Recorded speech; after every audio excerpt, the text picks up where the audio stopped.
Hello and welcome back to the Deep Dive.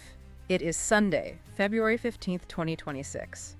And, depending on where you are right now, you might be enjoying a quiet weekend, or if you happen to be in New Delhi, you're probably frantically checking Google Maps to see which roads are even open. Oh, absolutely, because tomorrow is a massive day for the capitals. It really is. In about 24 hours, the center of gravity for the entire global tech sector is going to shift firmly to India. We are talking, of course, about the AI Impact Summit 2026. We are. And I have to be honest, when I first saw this on the schedule, I kind of rolled my eyes a little bit. I mean, we've covered so many AI summits in the last 3 years. Right. Silicon Valley, London, Dubai. Exactly. And it always feels like the same keynote speeches about how large language models are going to write our emails and maybe, accidentally launch nuclear missiles.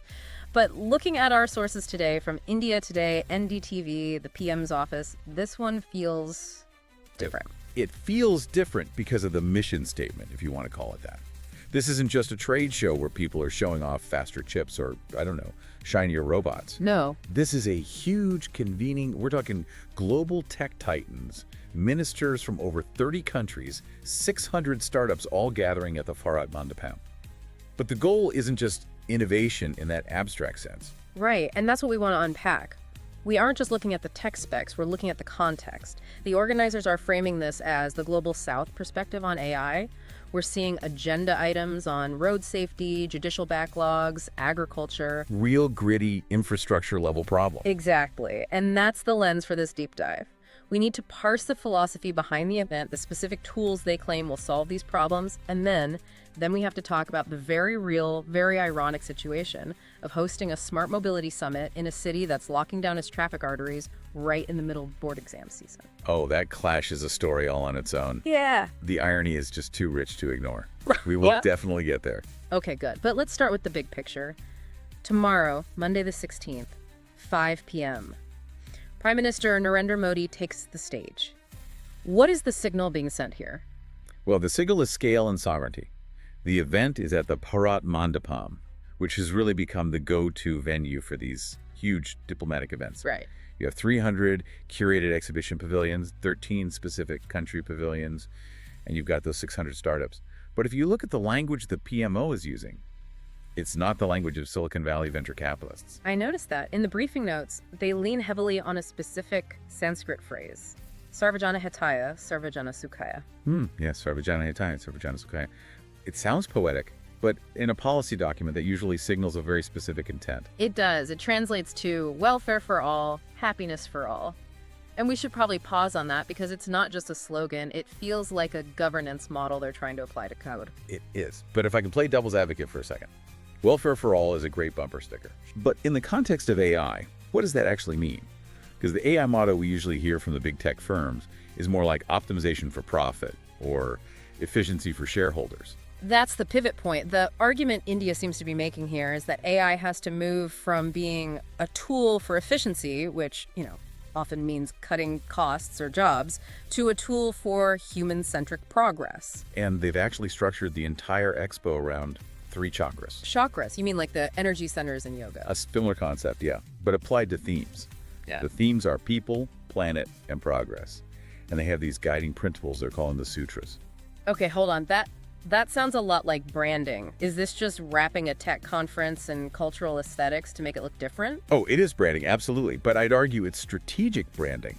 It positions India, and by extension, the Global South, as a different kind of moral compass for AI. Well, the West is currently obsessed with capability. Can the model write a sonnet? Can it generate a video of a cat riding a motorcycle? The conversation in Delhi is about applicability. Is it inclusive? Is it resilient? Does it actually help the person at the bottom of the economic pyramid? So less, can it pass the Turing test, and more, can it help a farmer get a loan? Precisely. The argument is that if the technology doesn't work for the most vulnerable, then it's not actually advanced, it's just expensive. That brings us to the actual agenda. Because high-level philosophy is great, but I want to know if the schedule backs it up. And I have to say, looking at day one, it seems to, the very first session caught me off guard. It's not, the future of generative art. It's artificial intelligence for road safety. This is a perfect example of that Global South perspective we were talking about. Okay, but help me understand the technical application here. When we hear AI and cars, we think autonomous vehicles, we think self-driving Teslas or Waymos. Is that what this session is pitching for Indian roads? Because having driven in Delhi, let's just say lane discipline is more of a suggestion, a self-driving car would have a nervous breakdown. It absolutely would, and that's the crucial distinction. If you drop a self-driving car trained in California into the middle of a roundabout in Delhi, it will just freeze. It doesn't know how to handle the non-verbal negotiation that happens. Right. This session, which involves the Ministry of Transport and the IITs, isn't about replacing the driver. It's about hyperlocal models. Define that for us. What's a hyperlocal model in this context? It means using AI to analyze the infrastructure itself. They're talking about analyzing massive amounts of crash data to predict high-risk zones. So like black spots on the road. Exactly, what they call black spots. They're looking at optimizing traffic light timing based on real-time flow, not static timers. It's data-driven intervention into the system. So it's using AI to fix the road design and the traffic management rather than trying to build a robot that can navigate a broken system. Exactly. It's a much more pragmatic, immediate application. Road safety is a crisis in many developing nations. If AI can cut accident rates by even 10% through better predictive modeling, that is a huge victory for welfare for all. It's unglamorous, it's invisible, but it saves life. It saves lives. Okay, that tracks. The next big pillar on the agenda is the judiciary. The session is titled Transforming the Judiciary. Now, anyone who follows Indian news knows the backlog in courts is, well, it's legendary. It is. We're talking about millions of pending cases. People can wait decades for a verdict. So what's the promise here? Are they talking about robot judges? Because that feels like the start of a pretty dystopian sci-fi movie. No. They are very careful to avoid that phrasing. They aren't suggesting an AI creates the verdict. The focus is on the judicial ecosystem. The ecosystem. Think about the bottleneck in a court case. It's not usually the final judgment. It's the process. It's the scheduling, the filing, the retrieval of documents. It's the paperwork. All the paperwork. The session covers predictive analytics, which is basically helping judges identify patterns. But mostly it's about automating case management and legal research. So an AI paralegal that can scan 10,000 pages of precedent in a second. Right. Or an AI clerk that can categorize a filing and assign it to the right bench instantly. Or virtual courts for minor disputes like traffic tickets or small claims where you don't really need a physical hearing. So what here isn't about replacing the judge, it's about access to justice. It's about velocity. Justice delayed is justice denied. If tech can clear the administrative backlog, you are fundamentally changing the citizen's relationship with the state.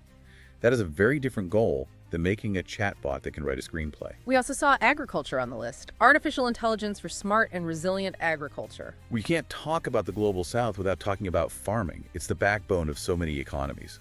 And the word resilient there, I'm assuming that points directly to climate change. It has to. And this is where the data aspect becomes huge. Farmers in India deal with incredibly erratic weather patterns now. Monsoons are shifting. Heat waves are intensifying. So the solutions part of this session is about moving from research to the field. How does that actually look for a farmer in a field? Is he checking an app? Ideally, yes. I mean, imagine a system where a farmer takes a picture of a wilting leaf, uploads it, and an AI model trained on local crop data identifies the pest and suggests a treatment immediately. Or a hyperlocal weather model that tells them exactly when to sow seeds based on soil moisture predictions for their specific village, not just the general region. Exactly. It's interesting that all three of these, roads, courts, farms, are public sector problems. They aren't consumer products. You don't buy Justice AI at the App Store. That is the defining feature of this summit. It's viewing AI as digital public infrastructure. Digital public infrastructure. That's a term we hear a lot from India. Can you unpack that for us? Think of it like roads or electricity grids. The government builds the rails, and private companies build the trains that run on them. India has done this with payments, UPI, and identity Aadhaar. Now they want to do it with intelligence. So they want to build the base layer of AI that everyone can plug into. That's the idea. But there is one topic on the agenda that bridges the public and private, And it's the one that makes everyone nervous. The future of work. The elephant in every room. The agenda mentions leveraging AI for the future of learning and work. But we know the anxiety here. We just talked about AI doing legal research. That's a job. We talked about AI managing traffic. That's a job. It is. And the source material from India Today explicitly notes this tension. They aren't hiding from it. The discussion is set to cover how AI creates opportunities, but also makes roles redundant. So what's the proposed solution? Is it just learn to code? The focus at this summit seems to be heavily on large-scale reskilling. The idea is that the job doesn't disappear, it evolves. But that requires a massive educational overhaul. Which is easier said than done with a workforce this size. It is. But this is where the demographics come in. And this really brings us to the third part of our analysis. Why is this happening in India? PM Modi made a statement that really jumped out at me on this. He said, India is at the forefront of AI transformation, powered by the strength of its 1.4 billion people. That number is key. 1.4 billion. Usually in policy terms, a population that size is framed as a challenge, a strain on resources, a crowd to be managed. But he's framing it as a feature, not a bug. Because in the age of AI, population is data, and data is the fuel. Break that down for us. Why does having more people make your AI better? Well, think about training a model. If you train it on a small, homogeneous population, it gets smart at one specific thing. India offers a data set that is 1.4 billion people strong, incredibly diverse linguistically, socially, economically. It is the ultimate testing ground. So if you can build a digital public infrastructure like a payment system or health ID that works for 1.4 billion people in India, you've built something bulletproof. Exactly. It's stress testing at scale. If it works in Bihar, it'll work in Brazil. If it works in Mumbai, it works in Manila. That is the pitch to the global south. We have solved for scale and chaos. Use our stack. Speaking of that diversity, there was one agenda item that I found fascinating. Culturally grounded artificial intelligence. This is, in my opinion, the sleeper hit of the summit. So the most important long-term conversation happening there. Why? Because historically, the AI models we use, the big, large language models, have been trained on the public internet. And the public internet is heavily skewed toward Western data, English language, and Western social norms. So the AI has a bias baked into its DNA. This is things like a Californian. It has a worldview, and that worldview often fails when you take it out of Silicon Valley. A chatbot might give excellent advice for a user in San Francisco, but if a user in rural Uttar Pradesh asks a question about property rights or social etiquette, a Western model might completely misunderstand the context. It's not just about translating the language, it's about translating the culture. Correct.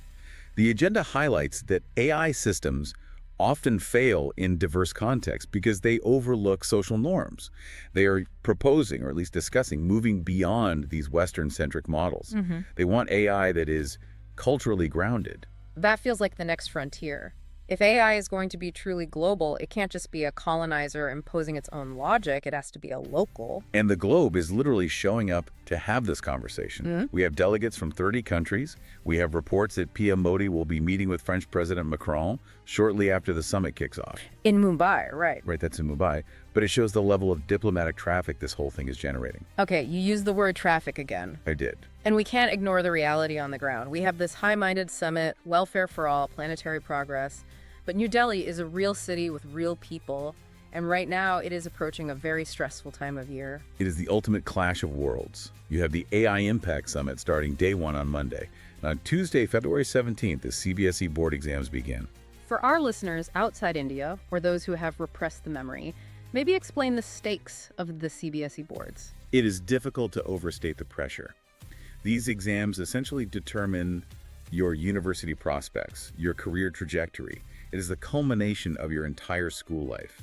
Anxiety levels are already at a 10 out of 10. So you have thousands of stressed out teenagers clutching their pencil cases, needing to get to exam centers, and simultaneously you have VIP motorcades for global ministers trying to get to the Bharat Mandapam. It's a logistical nightmare. The Delhi police have deployed over 10,000 personnel. 10,000? 10,000. That includes specialized teams, traffic staff, reserve forces. They're locking down the venue. Access to the Bharat Mandapam is strictly regulated via QR code. And the ripple effects are hitting the streets. The advisory lists restrictions on some of the busiest arteries in the city, Mathura Road, Sardar Patel Marg, John Path. These are the lifelines of central Delhi. I have to pause and just note the irony here. We are kicking off a summit with a session on smart mobility and road safety. And the event itself is causing massive traffic restrictions that might make students late for their exams. It is a classic urban paradox, isn't it? The disruption required to discuss the solution.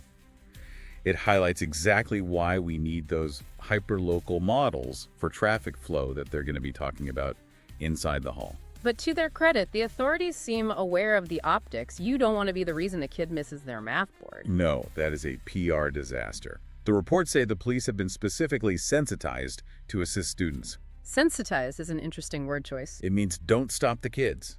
If a student gets stuck, the police are supposed to help them get through. There are advisories telling students to plan routes, keep buffer time. And importantly, the metro is running normally. Yes, so the advice is stay off the road, get on the train. Definitely take the metro. The surface transport buses, taxis, that's where the diversions are. It really paints a picture of a city operating on two different frequencies. On the high frequency, you have the chakras of progress, 600 startups, the future of humanity. And on the ground frequency, you have the reality of exam season and rush hour. And in a way, that is the perfect backdrop for this summit. Because if AI remains just a topic for the high frequency, if it stays in the Bharat Mandapam, it has failed the welfare for all mission. Right, it becomes just another luxury product. Exactly. If that smart mobility session doesn't eventually result in a commute where a student doesn't have to worry about traffic jams on exam day, then the technology is just a toy. The test of Global South AI isn't the keynote speech, it's the street corner. That is a great way to frame it. So let's wrap this up. We have a summit trying to define responsible AI for the world, grounded in Indian philosophy sutras and chakras. We're tackling hard public sector problems like court backlogs and climate-resilient farming. And we are doing it with that mix of ambition and responsibility that PM Modi talked about. India is asserting itself not just as a consumer of technology, but as a shaper of its rules. And as a testing ground for 1.4 billion people. Exactly. So, as we sign off, what is the one thing you want our listener to think about as the headlines start rolling in tomorrow? I want to go back to that cultural AI point. We spent the last decade watching AI learn to speak English, write code, pass the US bar exam. But if this summit achieves its mission, we might look back at this moment as the time when AI finally started to learn to speak the language, literally and culturally, of the other 7 billion people on the planet. A shift from artificial intelligence to cultural intelligence. If it has failed before because it ignored social norms, does this summit mark the correction? That's what I'll be watching. That is a fascinating thought. Can we build an AI that understands us, not just processes us? Well, we will be watching closely. And for everyone in Delhi, watch the headlines for the tech announcements, but please watch the traffic advisories too. Absolutely. Good luck to the global delegates, and even more good luck to the students taking their exams. Thanks for listening to The Deep Dive. We'll catch you next time.